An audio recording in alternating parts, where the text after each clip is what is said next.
Call this meeting to order. Please stand for the Pledge of Allegiance. Pledge allegiance to the flag of the United States of America and to the republic for which it stands, one nation, under God, indivisible, with liberty and justice for all. Please remain standing for a moment of silent reflection for our servicemen and women throughout the world and for those who have passed away in our community, especially Anne Marie Regan.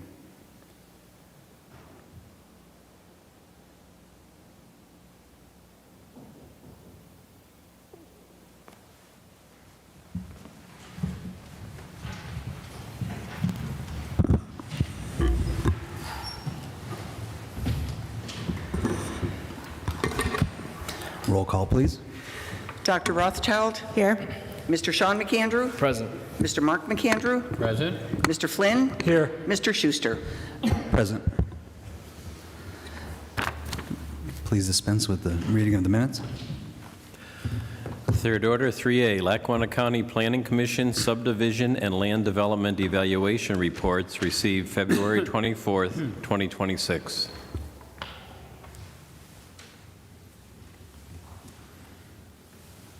Are there any comments on any of the third order items? If not, received and filed. Do any council members have any announcements at this time? I got two quick ones. So it's no secret that the St. Patrick's Day Parade is next Saturday. And on the police Facebook page, they have a little post, which is the parade day parking restrictions. You know, we all know it's Saturday, March 14th.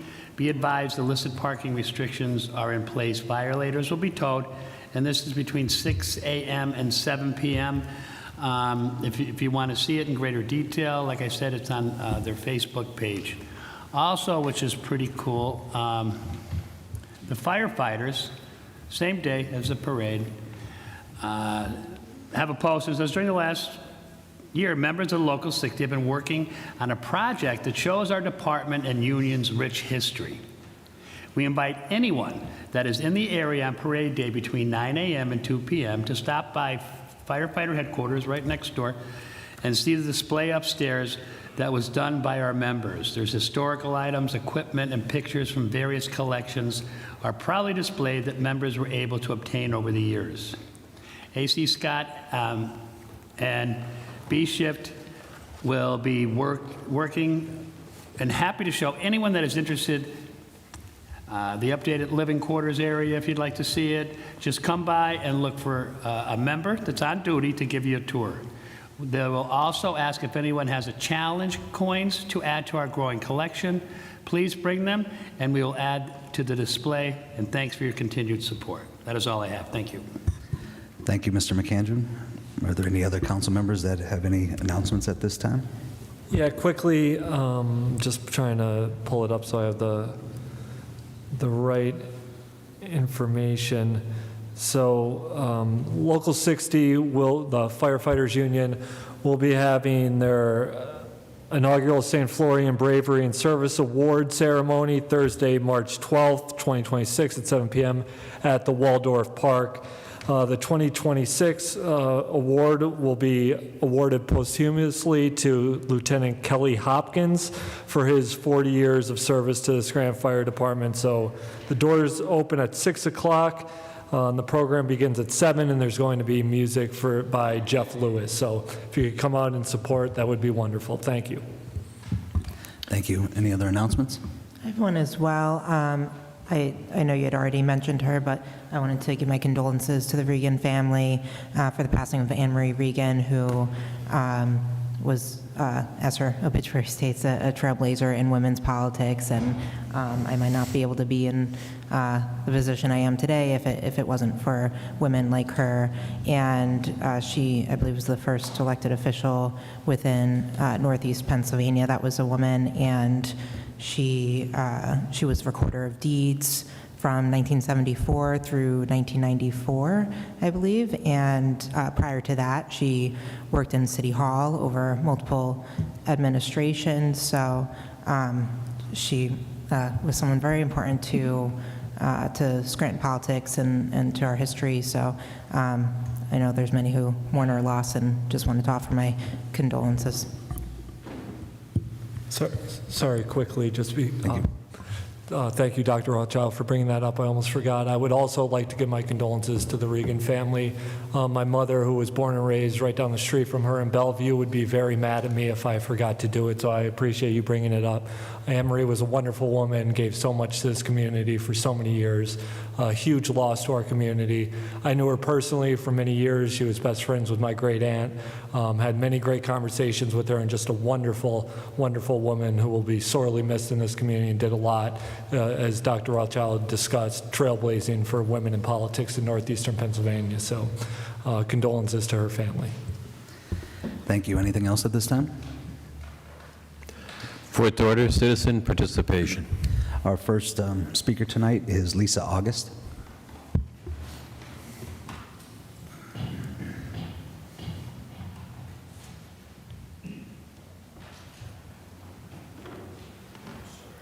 How you doing? My name is Lisa August, and I'm here because my human rights are being violated. I was denied the right to live in a house, to work a job and be a productive member of society by the parole board, who made a mistake by saying there's only 3 reasons why you get denied a home plan, which is if you have a PFA on somebody, or if they have a PFA on you, or if the person that you're going to live with has existing charges, and the 3rd reason is if they had a PFA on me. So none of those things exist. None of those things are true. The parole board lied and they made a mistake, and they're denying me a job because I went through the agency to get a job, so they're denying me a job. They said that I can't work at the job through I went through a care agency. They said I cannot work for that agency. I can work for that agency, but I can't work for the man who hired me. Now I have the Susquehanna Police Department drawing up the paperwork to prove that the parole board lied. He doesn't have any charges on him. There's no PFA. He had a PFA on a caregiver that mistreated him, and that's the only PFA he has. So the 3 things that they said could have stopped me from getting a home plan did not give me a home plan. I'm trying to be an active member of society. I'm trying to work. He offered me a house to live in, and I'm not being given the ability to do that. I was denied the job on top of that, not only the home plan, but it was based on facts that are not true.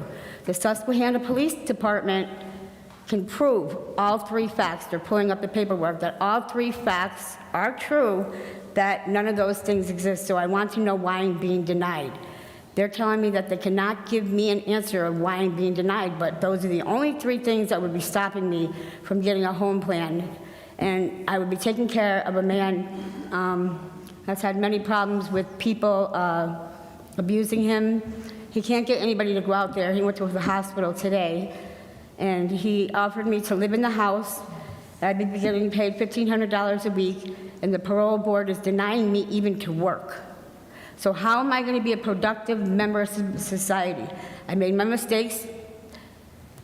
There's nothing wrong with the home plan. They made a mistake. I think they made the mistake, and they did not review the evidence. But I have the evidence to prove all 3 facts are not true. The Susquehanna police know this man for 20 years, and they're working on the paperwork. I don't know where to turn it in at to prove that there's no PFA, that he hasn't had a charge in 20 years, that he's disabled, that there's no PFA on me. The only PFA that exists is a PFA on a home caregiver that abused him. So I want to know what I can do to fight for my rights, because I want to be a productive member of society, and they're not allowing me to. I need to fight for my own rights so I can live again. I made my mistakes, and I want to live, and they're not giving me the ability to live. So if you have any answers for me, I'd greatly appreciate it. Thank you. I'm not really sure if council itself could help you. I'm going to defer to you, Mr. Gilbride. I don't know if there's anything offhand. I have the evidence to prove that all three facts are not true from the Susquehanna Police Department. Ma'am, I would suggest you start by first going to the Public Defender's Office. You live in Lackawanna County? Yeah, but I shouldn't be I should not be, I should have the right to work. The You need to get an attorney attorney to help you through these issues. Okay. That's all I'm suggesting. Okay, thank you very much. Thank you. Thank you, Mr. Gilbride. Our next speaker is Mike Mancini.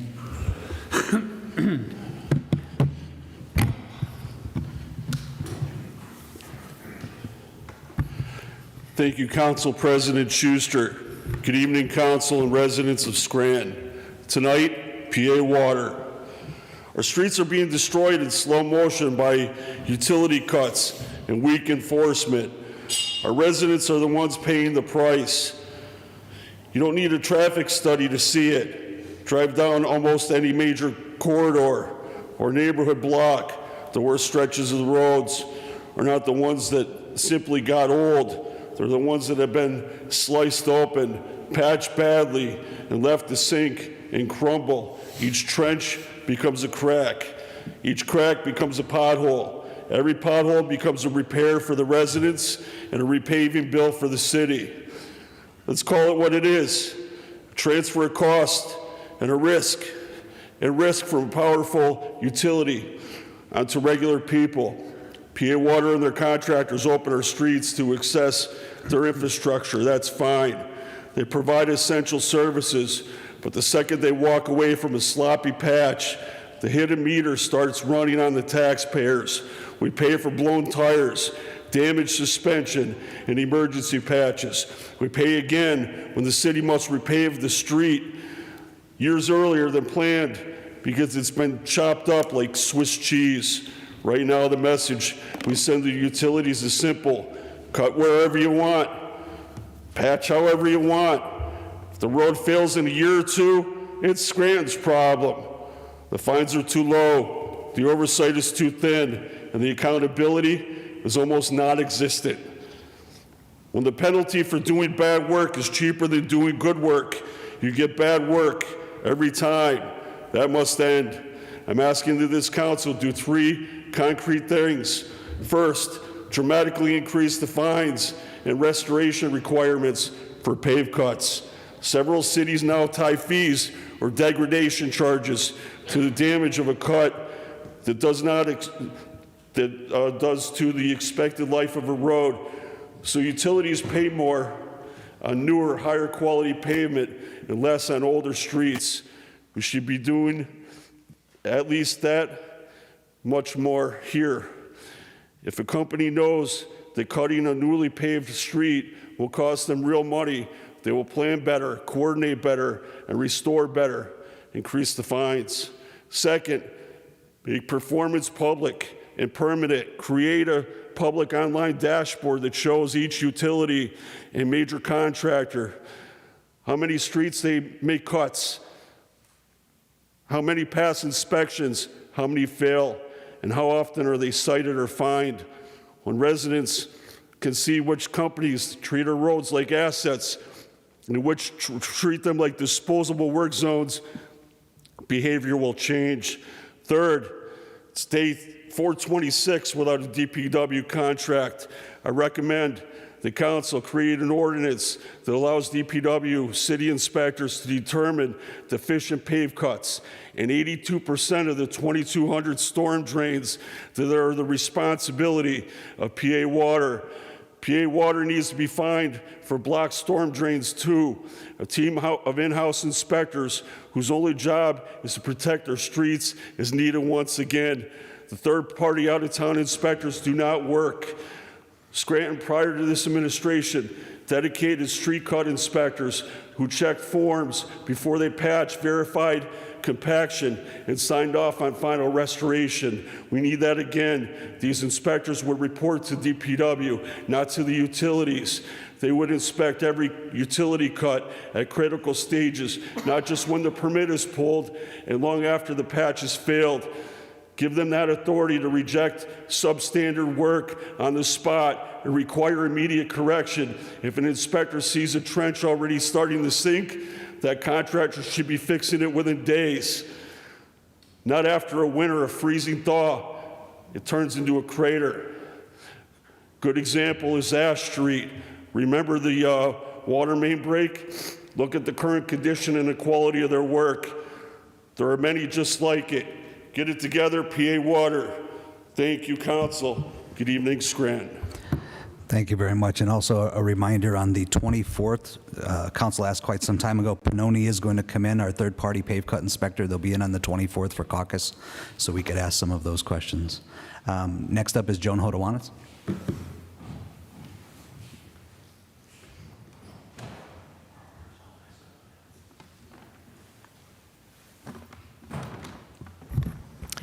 Joan Hodowanitz, Scranton.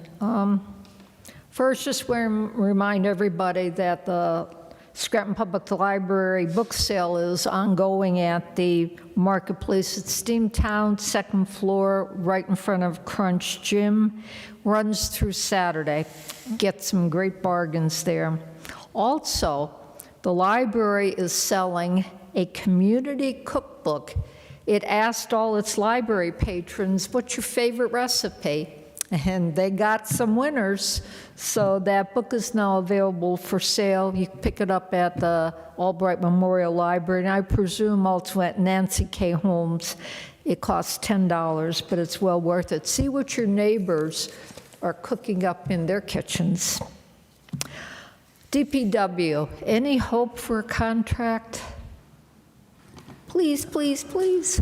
I'm hopeful for it as well. I do believe there may be a meeting tomorrow. That hasn't been officially confirmed, but I've heard there's a possibility of a meeting tomorrow. Clock is ticking. I suspect it's going to end up in arbitration, but we'll see. Item 5C, Harb's requests that you deny the demolition of the building at 324 North Washington, the old Matt's Law building. I saw in the paper, and I saw in the backup tonight, that the reasons Harb wants to deny it is that apparently it's going to impact the historic downtown district, even though the building is not on the historic register. And it'll just create another parking lot, and we don't need another parking lot. We have a parking garage right across the street. And they also complained that Fidelity did not provide any proof as to why it could not be repaired. So I read through the inspection that Rather and Brown did of that building, and boy, it's pitiful. You got mold, you got mildew, you got structural problems, you've got animals in the building, you got all kinds of issues. And they determined that it is not repairable and that it's a danger to the area. It's unsafe and it should be demolished. So I hope you do not approve Harb's recommendation. It's such a small building. You're not looking at a massive parking lot, number one. And number two, the parking authority, if they can't get people to park in their parking garages, they have their own problems. And I'm just happy that the Electric City building is going to have an owner and it's going to be paying taxes, and I don't have a problem with them taking down that building, so think about it. Now, what I'm really here for tonight is I want a wall of shame downstairs before you get to the double doors that are locked. I went to several PowerPoint presentations that Tyler Technologies did over the course of reassessment. And one of the comments that they made that made me sit up was they were finding properties that should have been on the tax rolls and weren't. I want the names and the properties of every one of those tax dodgers made public. And the Scrantonians, wall of shame downstairs. And Lackawanna County, wall of shame for all those people in their lobby in the government center. And I want those tax dodgers to have to pay delinquent taxes with the highest possible penalties and interest. Because I'll guarantee you, those aren't poor people who just couldn't pay their taxes. Those are people who knew somebody, that their property didn't enter under the tax rules.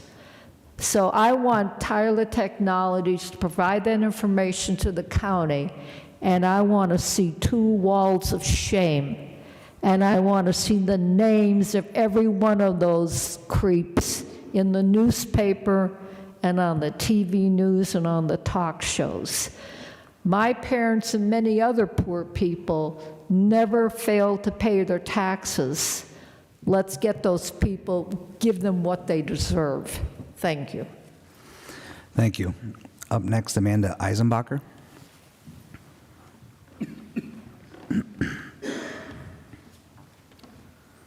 Hello, I'm Amanda Eisbacher. I'm homeless, Scranton.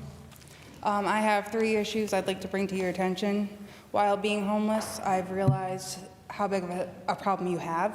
I'm not sure why you have all this funding everywhere else if there are only 6 beds for women in Scranton, all of Lackawanna County. That's it. That is not, and they are all taken. Now, after I leave here tonight, I have nowhere to go. If you could tell me where I could legally sleep tonight, that'd be great. My second problem is with children and youth. There is no one to report abuse to besides them. If you are neglected by a CYS worker or anything, they don't report, such as my childhood where I reported my foster father sneaking into our bedroom at night. Our caseworker, Brian Walker, is under investigation, still being paid right now. My case was never heard or anything because he just removed me from the home and left my sister there. That affected me for life. If I had somewhere else to report it to, I would have, but I did report it to my caseworker and my supervisor. So that left me no options and a lot of mental trauma to carry. But the third thing is I had to sell my car to pay rent last year in November, and to take the bus, it is all cash. If I have $5 on my card, I gotta walk miles. I have health problems right now. I don't know if you guys are competent, if you don't see these problems. Have you ever paid attention to your most vulnerable? Did you know that there's only 6 beds for women? And it's been like that for quite some time. When you go there, I did go there to try to stay there one night, and the 6 women that were already there were giving me dirty looks because they thought that I was gonna steal their place to sleep. I'm not sure where the blight is besides the representation of the city. Thank you. Thank you. Up next is Paul Mihal.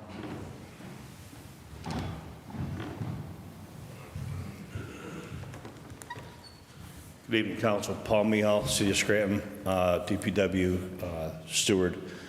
Just want to say about the storm thing that you guys received from the City of Scranton. On Sunday morning, we were called in. Saturday, we were called in for the storm Sunday. We were all called in for 4 a.m. By 4:15, we were told, do not put any salt down on the roads because they were short on salt and we needed the salt to last throughout the storm. There was no way you were going to get salt on a Sunday or even a Monday at that period. Salt, when you put it down before a storm, gives you a little layer.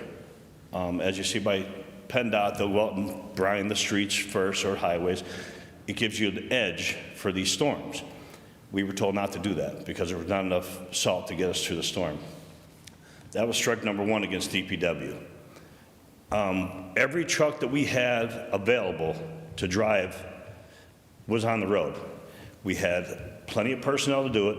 We had personnel in queue in case other guys had to leave and come back. We worked through the night. There were some guys who went home. The people who called off on Monday were the guys who worked from 4 a.m. through the night until they couldn't do it anymore. I've been a truck driver for a long time. When I get tired, I shut it down because that's when mistakes happen, accidents happen, you don't think properly. The call-offs on Monday. Now, there were a few call-offs on Monday from the drivers who had worked all Sunday night into Monday. Monday morning, we have 15 trucks. There's 12 garbage trucks and 3 recycling trucks. So that's 45 people that had to call off because they canceled garbage and recycling. The report was that there was 45 call-offs for the DPW, and that hindered the removal of the snow.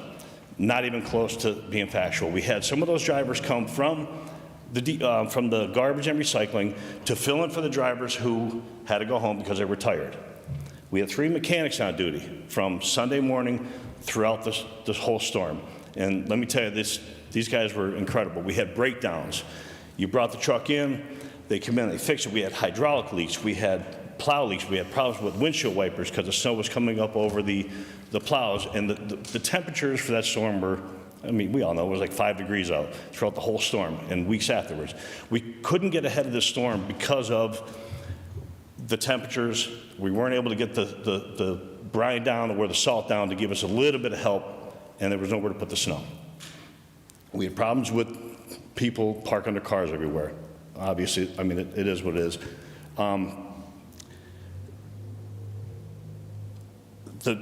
The thing that bothers me most is they said that the DPW wasn't sufficient enough, and we were. We have plenty of people to do the work. We had all the equipment, any equipment that was up that had a plow on it, able to run, we ran it for 24 hours straight, and these guys can attest, they were there with me too. We just got bashed throughout through the city and the people and the citizens and city council. When the report came back, it felt like we were getting bashed for not doing our job. We did our job. We went above and beyond. That's pretty much all I have to say, but I just want to say, and again, and to this day, we're still not enough salt. They ordered, it's called anti-skid. So to mix an anti-skid with the salt. This last storm we had, that doesn't do much. It takes you twice as long for the salt to work, and then you're dealing with anti-skid. So now you're having a layer of dirt or pebbles on the road. I don't know how that's going to work on an icy road. I don't understand that. But other than that, that's all I got. Thank you very much for coming in and telling us. We appreciate it. One question I had, Mr. Mihal.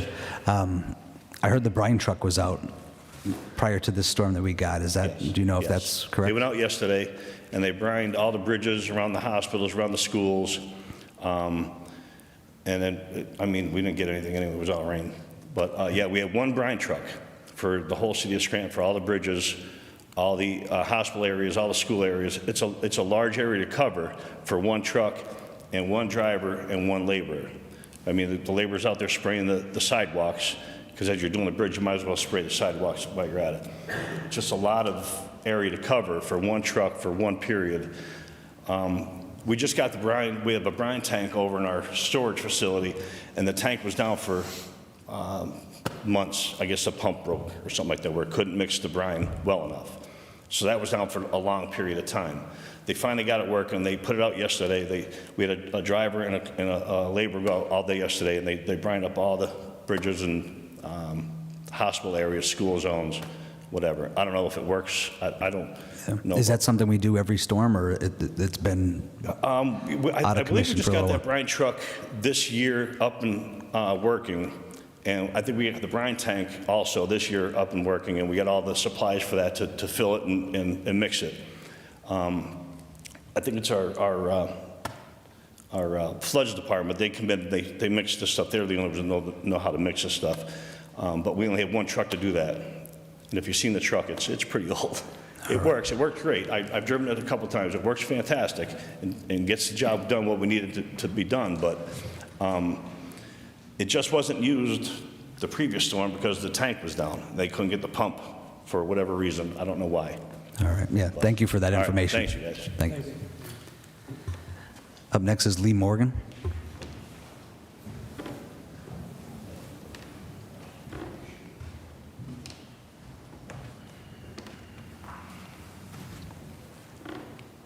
Good evening, Council. Lee Morgan. Here tonight, I'd just like to say that there were a couple of issues here tonight that highlight violation of public trust. And, you know, I wish people would really learn how to help themselves.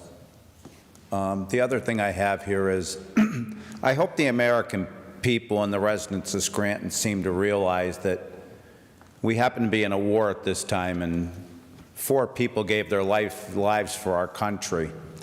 And I think for too long this country's been kicking a can down the road all the way from my youth when the Iranians blasted the Marine barracks in Beirut all the way along till now. And I just bring that up today because of the inept government we've had for so long, that it took somebody like President Trump to come along and start fixing everything. It's amazing. I mean, you know, in my lifetime, we've had multitudes of presidents who just couldn't do their job. I mean, the Democratic Party itself has turned into a cult because people elect Democrats for, I really don't know what reason, to be really honest with you, because I think that everybody that they represent in the end gets hurt by them, whatever it might be. You know, you tell all these children they were born the wrong gender. Now you got children suing and getting multi-million-dollar judgments. You did affirmative action for people because allegedly, because of their gender or their skin color, they couldn't seem to motivate themselves through life, and really what happened is their whole societies fell apart. And now we've reached a point where, I don't know, it's hard to believe this, but some women don't even know what a woman is. I mean, this is where the Democrats have taken us. And when you take a look at where our country is now, we live a very normal life. We wouldn't even realize that we're in a state of war.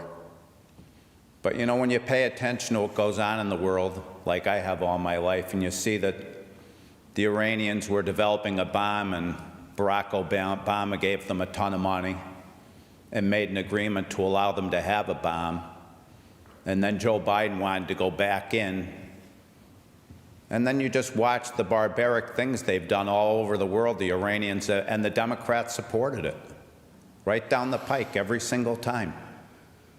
And it makes you wonder, I don't know, is there any counseling to help a Democrat face the realities of life?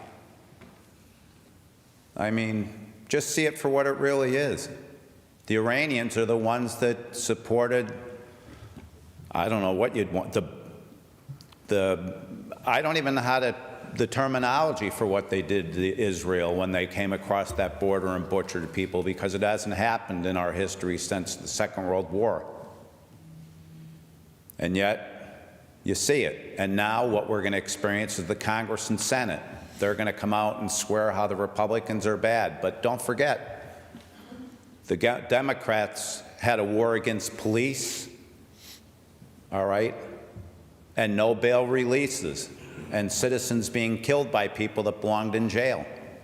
So I want everybody to keep that in their mind. And, you know, I do intend to file a couple things. I just didn't get to it yet, but I really think the best way forward for residents is to give a complaint to the council members in writing and ask them to do something with it.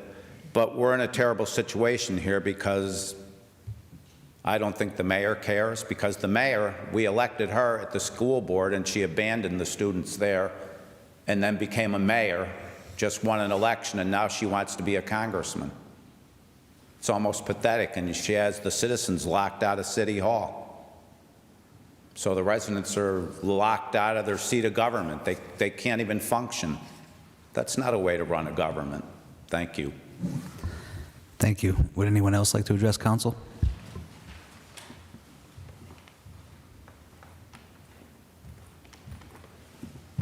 Hi, Doris Kolaski, Scranton resident. I came here mostly tonight. I wanted to thank the council and probably the former council because the curb is cut on the corner of Colfax Avenue and Olive Street, and it is beautiful. So thank you, thank you, thank you. Another comment I'm going to make is because of the DPW man that was just speaking. This has nothing to do with the snow. But I've been a homeowner in the city of Scranton since 1968, And we've always used to have a problem. When DPW came for our garbage, our cans were rolling down the street. They were thrown, slammed down and all around. And I do have to say, in the last years, that has not happened. They're setting the cans up nicely after they empty them. The one day I was running out with garbage, and one of the guys from the truck came over and said, "Let me help you." And he took the garbage can and he took it out and he emptied it and handed it back to me. So I just want to say, commend them for that. That I know. And the same with the recycling guys. They're setting the things right up nicely, not throwing them down in the street where they were rolling around.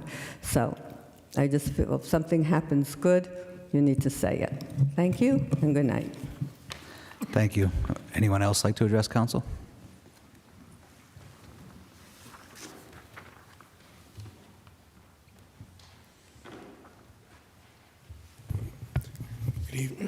Good evening, Tom Coyne-Manuka. I don't understand why the speakers behind City Council are still not of a quality enough to get the sound out to the people in the audience. We still have to have a speaker side mounted over on the side to give sound. We paid for a new sound system in here that was meant to assure that everyone in here could properly hear. That was expended, it was put out, it was put in here, and it doesn't seem to be working. Half the time I don't believe that the speakers behind you are actually projecting sound out into the audience. If we paid for something and when we need a speaker on a tripod still, what did we pay for? Why aren't they working? Moving on. The paper stated that DPW was the issue and the city was evaluating disciplinary actions for the high volume of call-outs during the emergency. Is the city also evaluating one of the larger call-outs during the emergency, the mayor? You're going to point to DPW workers who are out there taking our trash, hauling our garbage, and working in snow emergencies and talk about disciplinary action for them not being here to do their job. Well, during a snow emergency, the mayor is in Washington, D.C. at a fundraiser. There's a bit of a disconnect there of saying that they're not doing their job because they're not here. Well, she's not here. I don't really understand how that happens and how you can throw shade at DPW at the same time you're doing the same thing. As of the building next door, moving on to that, I understand that it may need to be taken down. I understand that the condition it's in. I've talked beforehand about looking at the front of how it looks like the building's undercut underneath the sidewalk, and you can see the metal in the basement from the front sidewalk. That was purchased by the bank through a condemnation and a sale. They purchased it as is. Can you tell me why the bank did not know the condition of the building? Why they didn't know whether it's structurally sound or not? Or if they speculatively bought that property to have it ripped down and put a parking lot there, even though parking lots in Center City, new ones, are in violation of the city zoning ordinance? Is the bank and the, I believe, John T. Cognetti not aware of city zoning? Considering he provides insight on the values in the region and national commercial real estate markets, I would figure he would at least know that in Center City zoning, parking lots can't be put up. There's a conflict here. There's a conflict of interest. The city is in a position now where it's buying a building next door, and we are in the middle of the purchase. This has been a long-going thing. And we have a family member in the bank, a family member in City Hall, and we have a building that got purchased fully knowing, or should have been known if they did due diligence, that the purpose that they went to have it ripped down for a parking lot isn't allowed. I understand if the building has to come down. That's a different subject whatsoever. But as a matter before this body, there's a conflict here, and as much as the building needs to come down, as much as there are arguments back and forth, a decision was made by the architectural board not to allow them to rip it down and put up a parking lot. Let them take it to court. Let them take it to a court where there's not a conflict of interest. Step out of it, because ethically you shouldn't be in it. Thank you. Thank you. Mr. Gilbride, could you remind me, was that building offhand, I believe it was condemned in 2022, is that correct? That's correct. All right, thank you. Is there anyone else that would like to address council?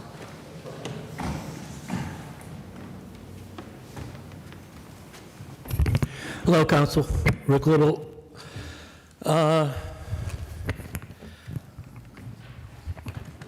Interesting times. I mean, it just goes faster and faster and faster. Everything's going faster. I've been trying to figure out this whole AI thing, and I'm on my phone, and I'm, talking to one AI, and it knew all the other AIs. And you ask them complicated questions, and you push a button, and it's all there. And, legal questions, medical questions.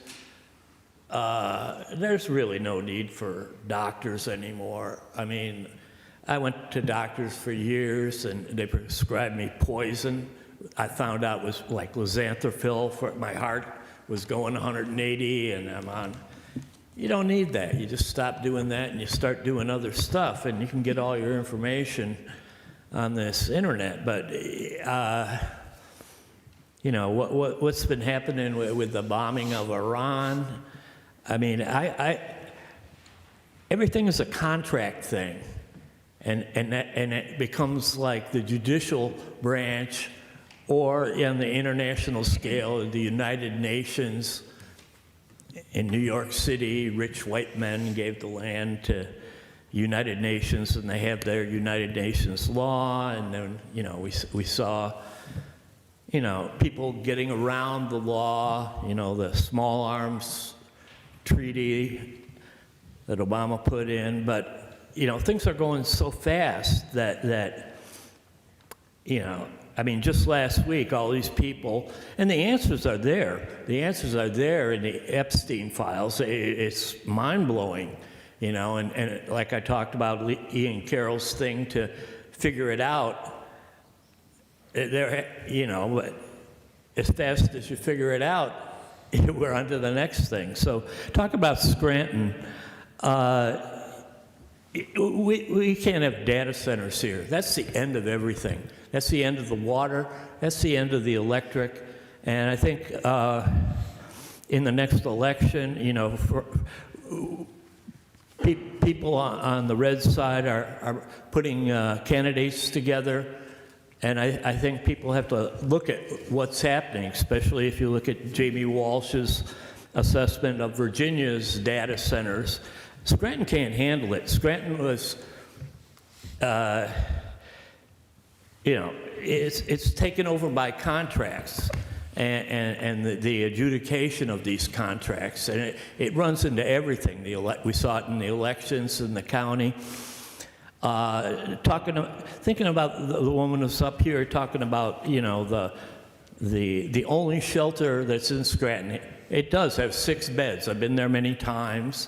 6 beds for women, but in the media, they talk about, $1 million was given to this place on Olive Street, and then they They dismantled and they sell all their stuff. That's how things are running. That's how things are running with the Fidelity Bank next door. They buy something big for too much money, and then which is crazy. I mean, I don't know if these numbers are exact, but, $185 million for the bank. When the county did assessments of everything, it's $450,000. And I look at Doherty Park, and that costs $10 million. All the numbers don't add up, but no one says anything. It just goes all over everybody's head. But what Scranton needs to do, like Lee Morgan was talking about, you have to get back to the things that are Scranton's, like Lake Scranton, like Scranton Housing Authority. It's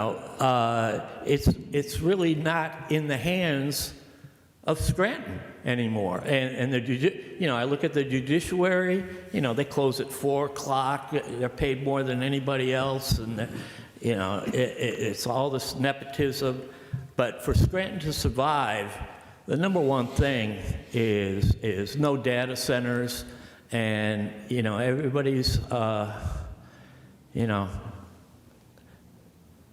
I think it's the British. I remember 1956, the British, when they were kicked out of Egypt, and that's what runs the bar associations, British Accredited Registry.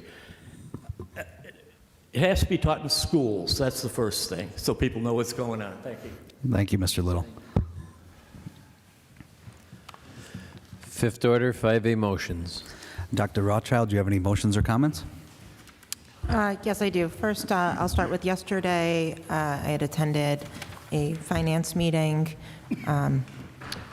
with the city, and just wanted to give a quick overview. We had reviewed the financials from 2025 and year-to-date, and there's some good news from that. It seems it's not audited yet, but once it is, then we'll have a final number, and if there's any additional invoices that come in, but it'll give us a surplus of $2 million about from 2025. So that was, I was happy to hear that. We're on track with our financials. I appreciate all the work that the finance department is doing to keep us that way.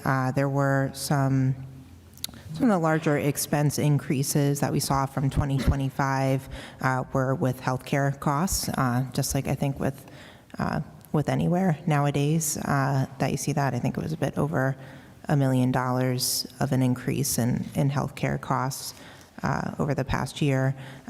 Some of that I think was attributed to the increase in use of GLP-1 medications, but as well as sometimes people just have additional healthcare costs from year to year. So some of that is a bit unpredictable, but those were some of the takeaways that I had from that.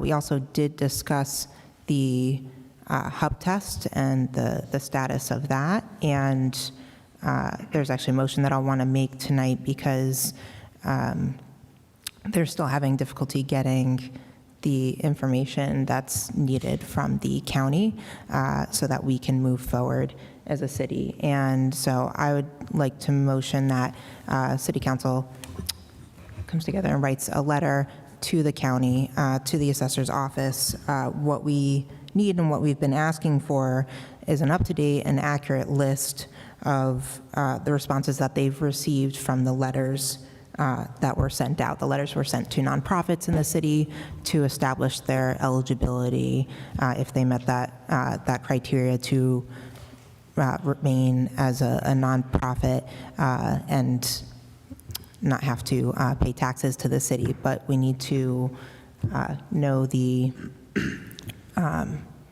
what nonprofits, what entities are supposed to be paying taxes and haven't been. So I would like to make that motion. Thank you. All right, we have a motion and a second on the floor. I'm going to go into on the question. Would that be appropriate, Mr. Gilbride? All right, we did have that conversation. I'm glad that you made that motion. Mr. Gilbride, were we able to talk with anyone at the county? No, a call was made, but I did not receive a response. All right. Just on the question, I'd be in favor of doing that letter. It was something that I was going to suggest after speaking with Mr. Gilbride and talking with some of the members at the county to see where we are with that. So we could just do a roll call? Well, on the question, I also support this. A couple weeks ago, I asked. I requested a couple weeks in a row, where are we at with this test? And we were told that they have to send a second letter. And I requested, well, I want to know who the people are who didn't respond to the first letter. I still want that. And the city's administration said, well, we'll send that to the county to try to find out. So I hope this is part of that letter that we're going to be voting on to send. I'd like that to be a part of it.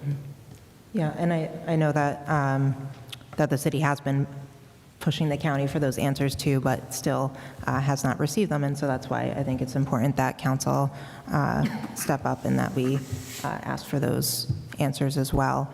I do want to recognize, I know part of, I think their holdup had been everything going on with reassessment, but this has been a long time that that this hub test has been performed since we initiated it here at the city. So we need to continue moving forward with it. Yeah, this is going back to at least 2023. Mr. Gilbride, before we move forward, anything that you think we need to, any information that we need to gather from the county before we do this, or you think we're all right to just move forward with correspondence? No, I think we have enough to move forward. All right, sounds good. Anyone else on the question?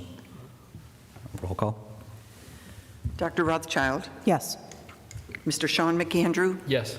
Mr. Mark McAndrew? Yes. Mr. Flynn? Yes. Mr. Schuster? Yes. Thank you. Anything else? I did have just a couple of additional things, but that was number one on my list for tonight. I also wanted to request an update on the latest demo list that the city has and the committee that determines the demolitions. I know there were some properties that may have been on it for last year that were not taken down, so I want to see if those are still on the list and what they have on there currently. I know one of the properties is a house that's on the 200 block of Harrison Avenue, so I'm wondering about the status of that, because I had expected that one to be demolished by now, and that's what I have on that one. There are a number of potholes popping up throughout the city, some pretty bad ones this time of year. That could be expected after the winter and the salt and everything on the roads with that deterioration. But there's a pretty bad one on a main thoroughway in the city on Mulberry Street in front of Turkey Hill that I received a complaint about, and I've hit it a couple of times myself too, because I keep forgetting about it, and could really, I'm worried each time that it's done damage to my vehicle, so it might have damaged other vehicles. So if we could send that one forward onto DPW, I'd appreciate it. I'll see that it gets repaired, Dr. Rothchild. Thank you. And I also wanted to bring up the curb cut for Colfax Avenue. Really happy that that was finally completed. Want to thank the DPW on that one. I know that's been a few years that we've been hearing of that needing to be done from Ms. Klosky, and I've been bringing up for a good amount of that time, so I'm happy to see that being accomplished. And in line with what I was mentioning earlier about the demo list, there was a property that I was sending forward that's actually pretty close to us over here at 526, 528 Mulberry Street. It was looked like a previous plumbing business, and if you ever walk by, you could see the floor inside is pretty badly sunken in, so it doesn't seem like particularly stable building, and it's been condemned for a very long time. So I've been bringing that to their attention, and that's they're going to be reviewing that for potential demolition as well. That's been brought to their attention again, Dr. Rothchild. Yes. I'll follow up. Thank you for your help with that, Mr. Voldenberg. That's all that I have tonight. Thank you very much. Mr. Sean McAndrew, any motions or comments? Yes, there's some follow-up from questions from last week to start off. I did ask for clarification when the assessment was completed and by who for the security features at City Hall and the security plan. I did ask if we could maybe have an executive session because it is a security issue to kind of go over it and just so we could see it, so we don't have to, I don't think we should get copies of it, but at least be walked through it. I did not get the answer of who completed it and when it was completed, but I did get told that I can meet with Chief Carroll to answer any questions I have. So I will be, in the next few days or next week, be trying to set up some time with Chief Carroll. Frank, if you're available to join me for that one, I'd appreciate it. I will, sir. Next, I've been asking for a caucus with DPW director. I originally was told they'll look into it. I asked last week to, give us a clear yes or no. The answer we got, they will be available for a caucus on April 7th. So hopefully my colleagues agree that they come in and we can start asking some questions, because I'm sure we have questions in general, but also related to the storm. I mean, I thank Mr. Mihal for coming, speaking, giving us a different side of the story and the day-to-day stuff, which is very interesting to hear. Just looking at this report, I have many questions. A lot of it is, calling about, it's addressing that it's a year-over-year issue with call-outs and attendance, but it's the first time we're hearing of it, right? Why wasn't it brought up or addressed in the last contract? So a lot of questions like that going forward. So look forward to seeing DPW, and I hope it's just the DPW director and his supervisors. I don't think we need all of City Hall here, but hopefully it's just those guys to come in and answer our questions. I think it would be a great way for us to work together and learn on this and move forward. Next, Mr.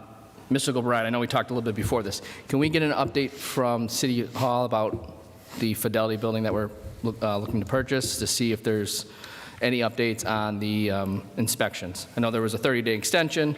Now that the snow has melted, is there any update on that? An email has already been sent. Awesome. Thank you so much.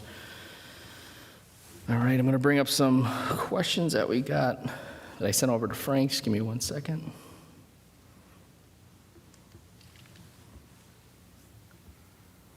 All right, so some questions, concerns I got this week.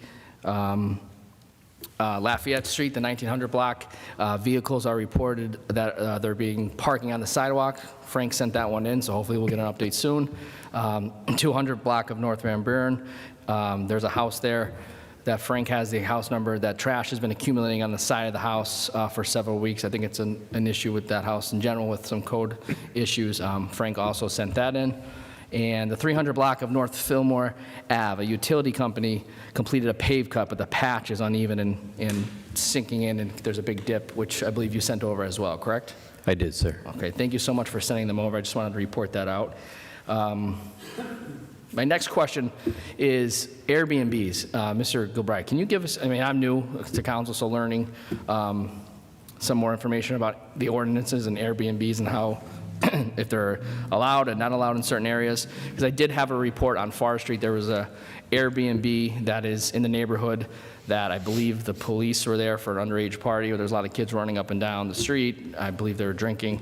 Can we actually look into that, see if there is a police report too, so we can see what actually was going on over there? Do you know what date that was? The date, I believe it was Friday.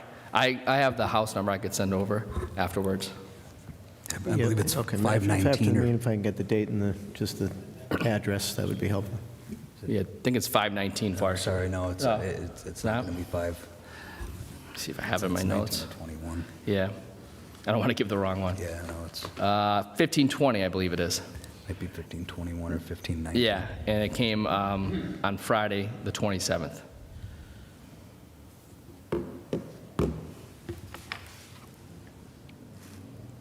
All right. And I believe that is all I have. Everybody have a good week. Thanks. Mr. Mark McAndrew, do you have any motions or comments? I have a couple.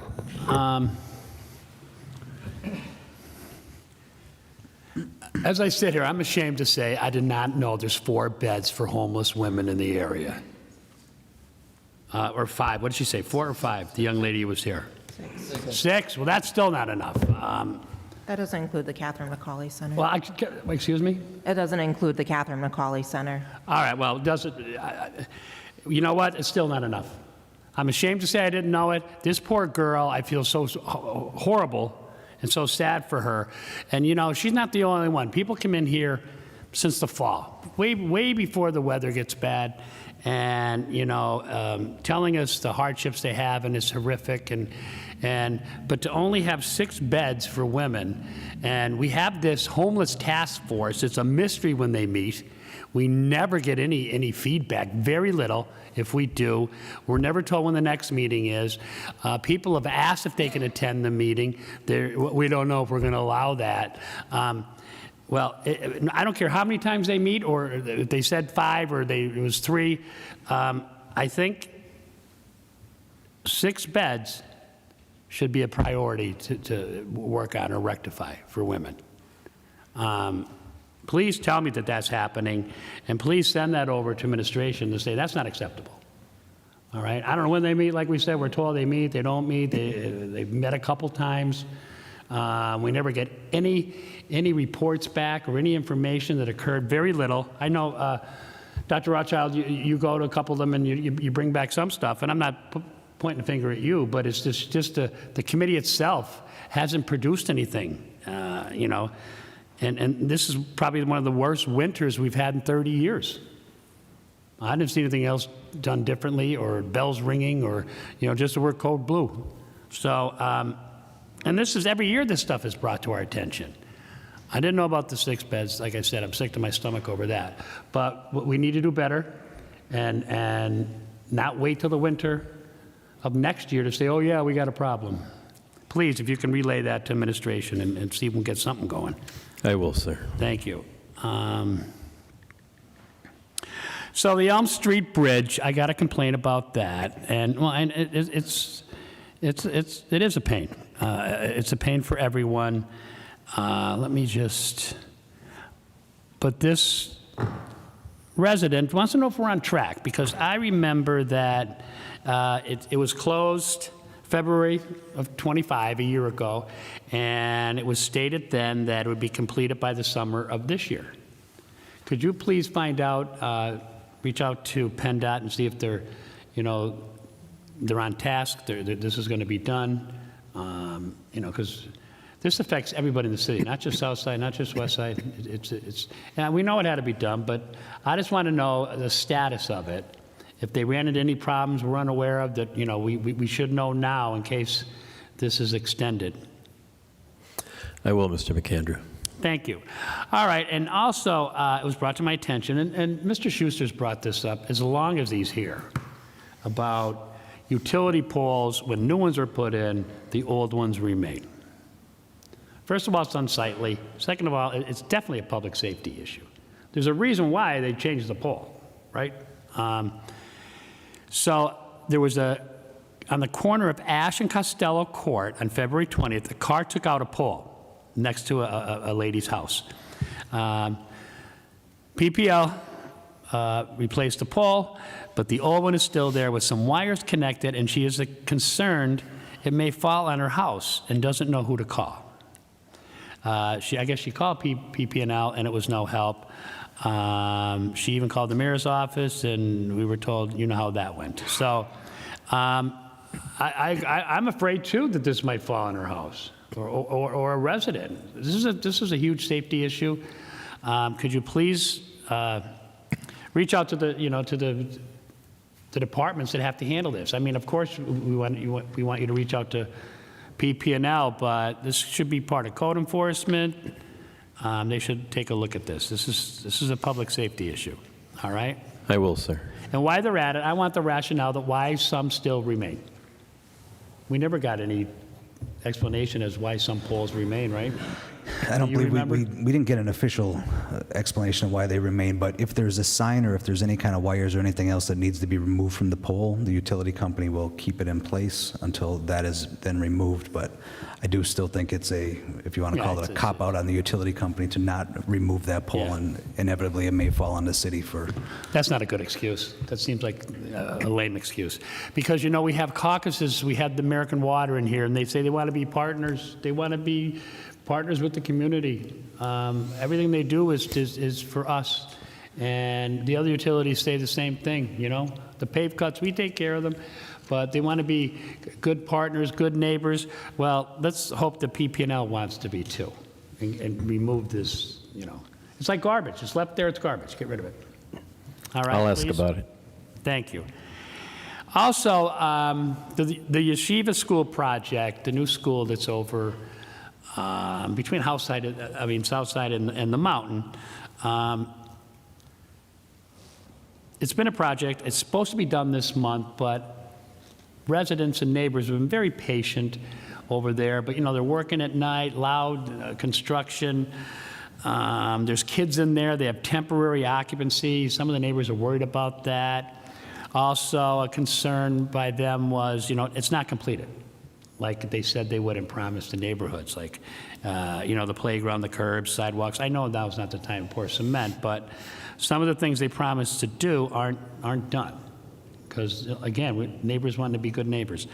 Could you please check with Don King on that? And also, another issue that occurred 2 weeks ago. We had the coldest weather in 30 years.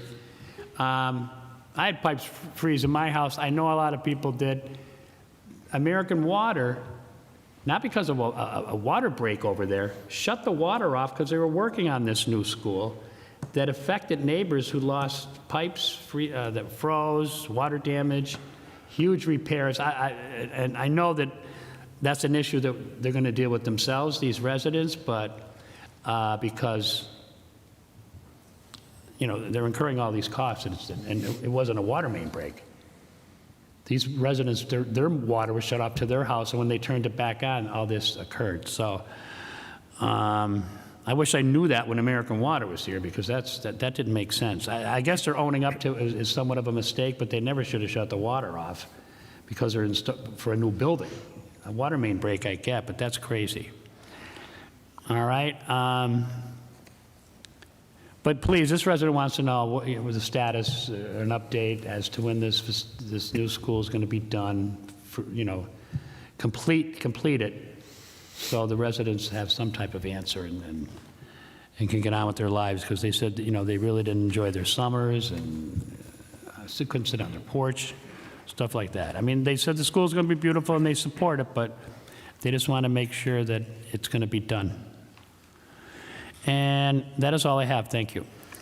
Thank you. Mr. Flynn, do you have any motions or comments? Yes. Oh, you know what? I'm sorry. I have one more. No, I don't. That's fine. I covered it. Thanks. I apologize. You don't want to hear any more from me anyways.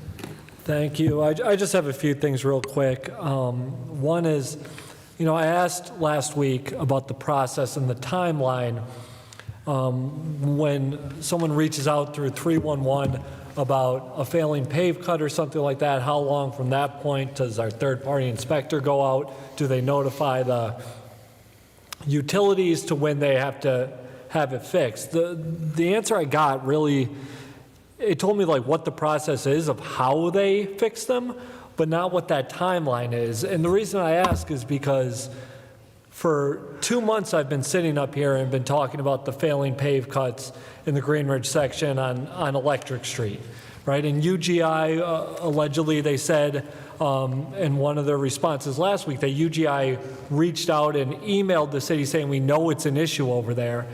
The administration has also said that now they are having bi-weekly meetings with the utility companies. I have been bringing up this specific issue for going on 8 weeks now, and still Electric Street has not been touched. It's bad driving down Electric Street, and they did come, UGI had their contractor come out and do the 1600 block of Wyoming Avenue, but not not electric street. So what I really want to know from the administration is, how long do these utility companies have to come and do these temporary restorations and fix these failing pave cuts until there's something that we as a city could do about it to hold their feet to the fire to get them to do this? Because obviously whatever we're doing right now is not working. This has been going on for a few months now. Nothing has been touched besides some spray paint around the failing pave cuts that I guess give you an opportunity to swerve before your tire goes falling into it. So I would really like to know time, what the time is from the time 311 or some other entity, however the administration figures out that this is happening, to the third-party inspector going out, to the companies being on the hook or the clock starting, that they have to get out there and do some sort of temporary restoration. So if we could follow up and get more clarification on that, Mr. Voldenberg, I'd appreciate it. I will, Mr. Flynn. The other thing, just because, it was brought up here tonight, Mr. Mihal came and spoke about the DPW side of things on the storm report. And for a long time after that storm happened, I sat up here on council and asked a specific question as to, were there functioning trucks that could have been out on the road that were not due to lack of personnel? And the answers I got from the administration were, yes, there were trucks that could have been out that were not out because of a lack of personnel. And now Mr. Mihal came in and spoke here tonight saying that that is very much not the case. So just really don't have a question for the administration. I'll save my questions for when our DPW director comes on April 7th to ask those questions directly to the director. But that's a little concerning to me that, I understand there were a lot of call-offs. There could be two issues at once. There was call-offs, and also there was personnel there to plow the roads. Just wanted to address that again. Don't have anything else tonight. Thank you. Thank you. A few things to report out and then a couple comments that I have. We did inquire about the lookout on 307. We know that we received an estimate from our city engineer, I think in the amount of around $325,000. That was done by our city engineer just to get an estimate. But right now, currently, the lookout is going through a process of being designated as a historic landmark. The administration is working towards that, so it opens up grant funding. That provides an opportunity to get some more grant funding for a site like that. It was stated that DPW is going to investigate and remove the graffiti. At this point in time, the power washer, I was told, couldn't be used, so they're going to be waiting for nicer weather, but that graffiti will be removed once we get some nicer weather. Thank you, Mr. Voldenberg. I see our SRA director is going to be coming in for a caucus, I believe the March 31st, so it'll be nice to see what has been done over the last year and then what we plan on doing moving forward. And then I want to thank you, Mr. Voldenberg. We got the historic pilot payments, so thanks for getting that information to me as well. Later in the meeting, we have a piece from the Harbor Board that's coming up, and it was brought up in public comment tonight, and it was something that I was going to ask anyway, because during that meeting it was discussed somewhat. I'm going to ask you, Mr. Gilbride, if you could take a look at review our zoning ordinance, the 2023 ordinance. There is a section on surface parking. I did take a look at it since that HARB meeting has occurred, and it does seem like it's possibly opened for interpretation, but I think you might be better at reviewing that. In that meeting, it was discussed that if surface parking could be allowed if it was associated with a business or a building. So I don't know if it specifically spells that out, but can we just review that to see if that is the case? Yes, sir. Thank you very much.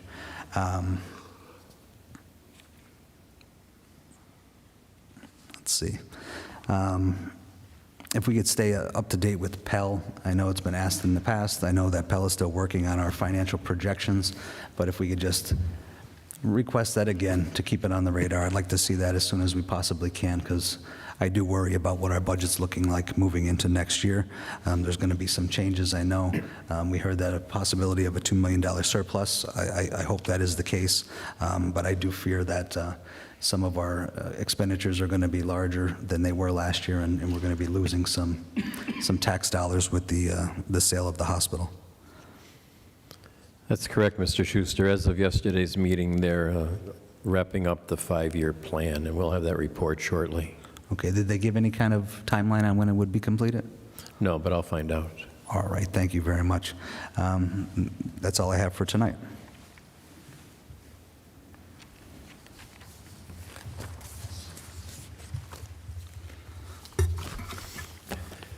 B for introduction, a resolution, reappointment of Doris Kolaski as a member of the Scranton Human Relations Commission for a term expiring February 23rd, 2031.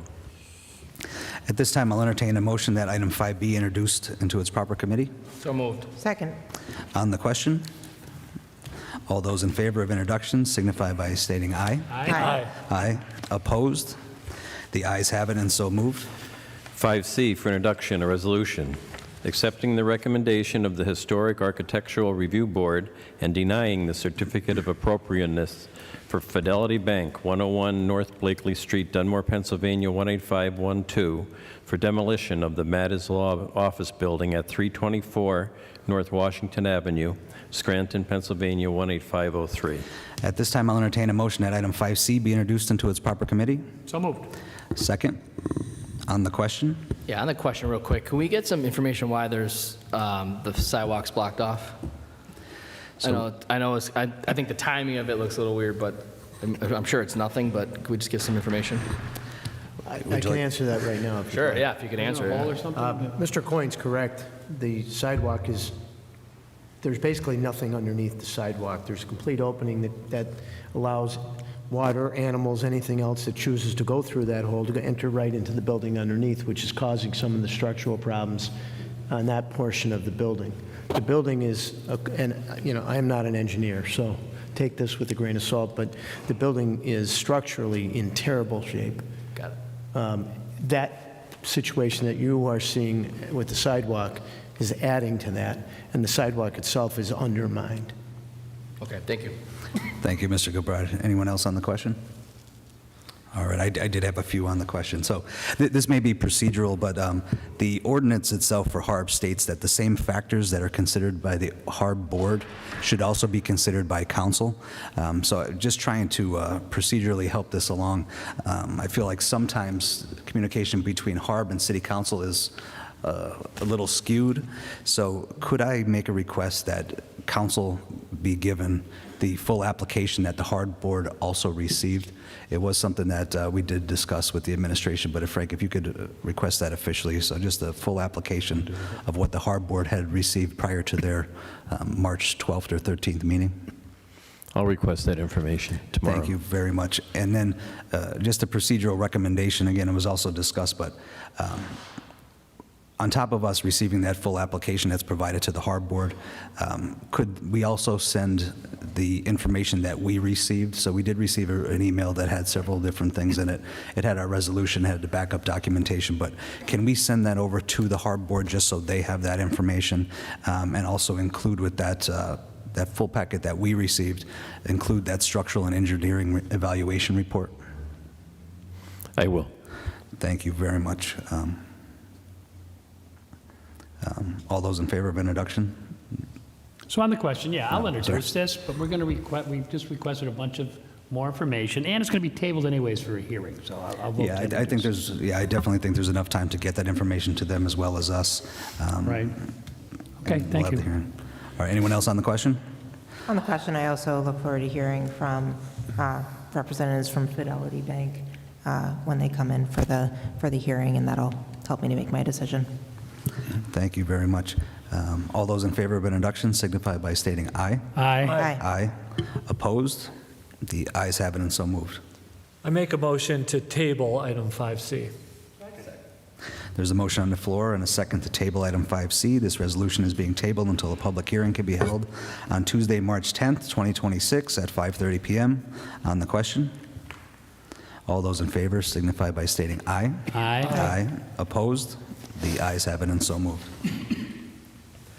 5D for introduction, a resolution amending Resolution 180 of 2019 and 180 of 2025 to allow the Multimodal Transportation Fund awards of $1,110,200 project ID as noted and $1,395,860 project ID as noted respectively to be used for the replacement of the Myrtle Street Bridge project. At this time, I'll entertain a motion that item 5D be introduced into its proper committee. So moved. Second. On the question, all those in favor of introduction signify by stating aye. Aye. Opposed? The ayes have it and so moved. 5E for introduction, a resolution authorizing the mayor and other appropriate city officials to execute and enter into a contract with Clifton Larson Allen LLP to perform independent audit and single audit services. At this time, I'll entertain a motion that item 5E be introduced into its proper committee. So moved. Second.